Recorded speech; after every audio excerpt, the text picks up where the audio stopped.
Welcome back to this edition of our show From Logo to Impact. Not too long ago, we were talking about foes turning friends. We were talking about the coming together of Bark and TAM. And this in way trying to expand capacities, as it were, to get better research going when you're talking about the television space. Now, since there's so much talk about convergence, we're seeing a lot more of that happening when you talk about the research that's happening in the space as well. Here we're looking at the coming together of IMRB and TAM. So they formed this, the Teleweb audience measurement. To talk about it, we have LV Krishnan, CEO of TAM Media, joining us in the studio, along with Hemant Mehta. He is Senior Vice President at IMRB. So at the outset, just let's understand what this partnership is all about. We understand that, today our consumption of media is, so diverse. And to bring it all together when an advertiser is looking for data that it could be as close to accurate as possible, you need something that will help you do that. How are you going about it? Well, as you see, the last 5 years, we have seen growing advertising trends on the online side. From a 1% share in 2011, which the online industry had for video advertising, it's almost now touching around 11% actually. So this has actually come at also the television also growing at the same time simultaneously. So with a 17,000 crore of advertising pie between TV and online, with a 90-10 kind of a ratio happening in towards TV, online seems to be growing at a faster rate than television, almost at 50%. Correct. And that's largely because consumers are going in that direction. 4 screens consumption is now more or less becoming huge in nature. And from our perspective, it's almost on 38% of the television audience in the 6 metros going into the online side. You mentioned 4 screens. We're looking at tablets, we're looking at PCs, mobiles and desktops. Yes, but where does this leave television at this point in time? That is taking the largest chunk when it comes to advertising revenues, right? So in that sense, how does this all add up? What does it say about the future of television? Well, I think the future of television is bright. I'm not one of those who believes in saying that TV is going to be dead. TV is very much around. I think what's interesting is the interplay.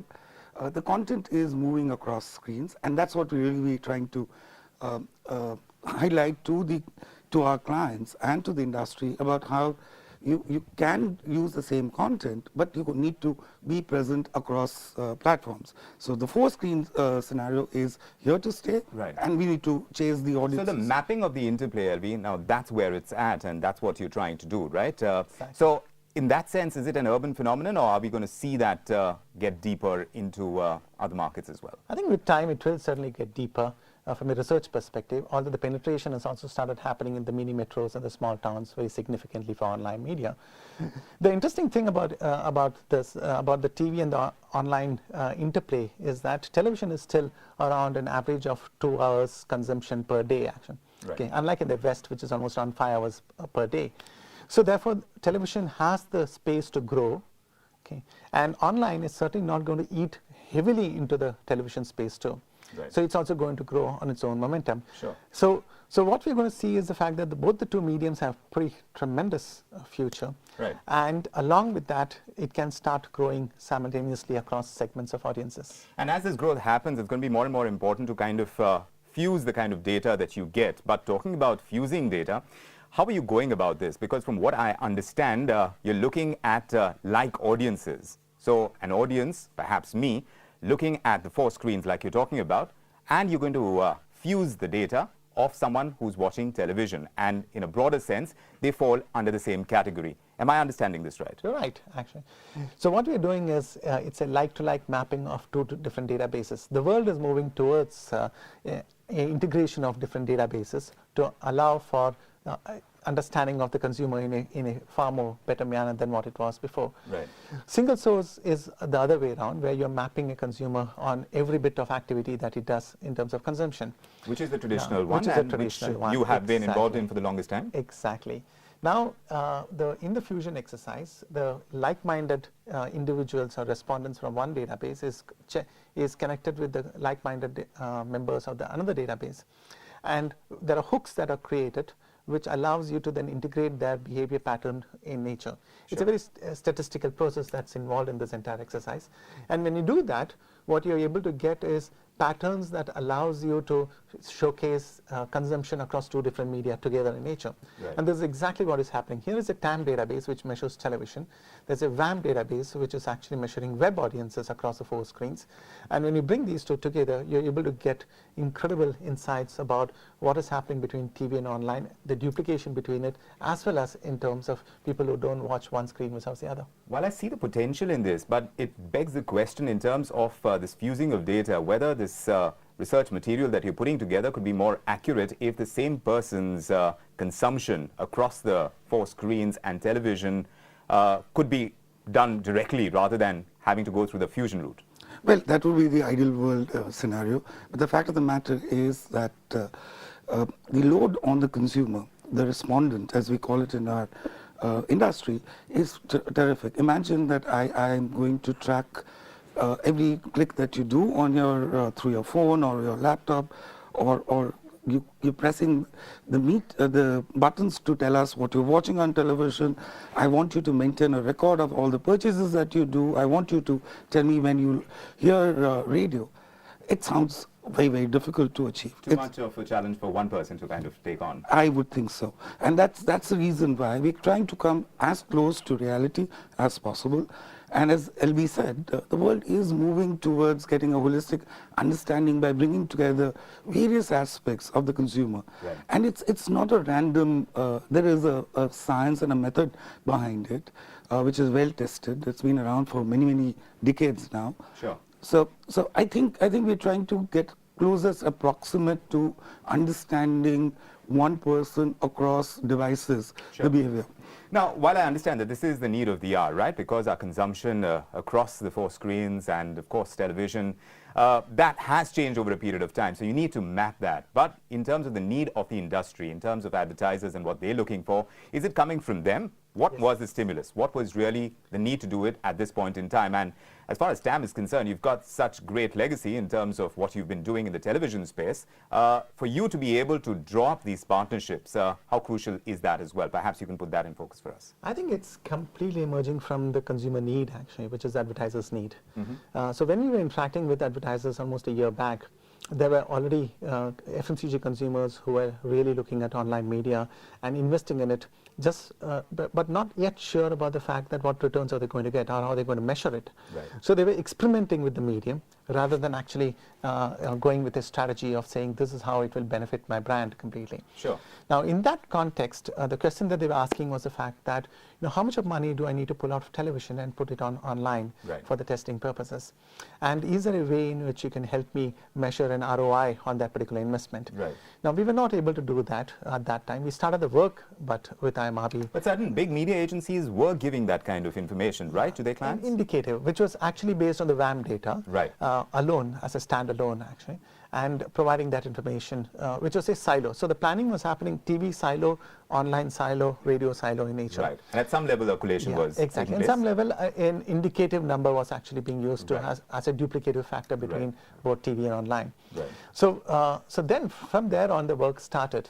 And it took us almost 9 months to put it all together. Right. And when we put it together, and when we saw the numbers for the April-June period, it was incredible, actually. Sure. So that's when we took it back to the advertiser and showcased it to them.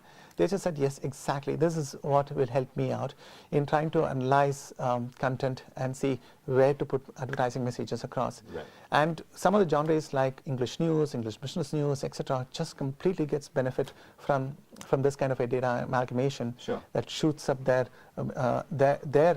possibility of increasing advertising revenues tremendously. And by way of the partnership, what does each one of you bring to the table, just to understand what this coming together is all about?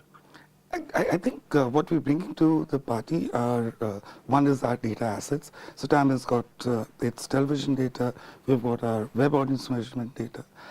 But most importantly, I think we're bringing together the expertise that the two organizations and teams have. We understand media, and working together, we understand digital, they understand television. We are able to bring the best of both worlds to the party.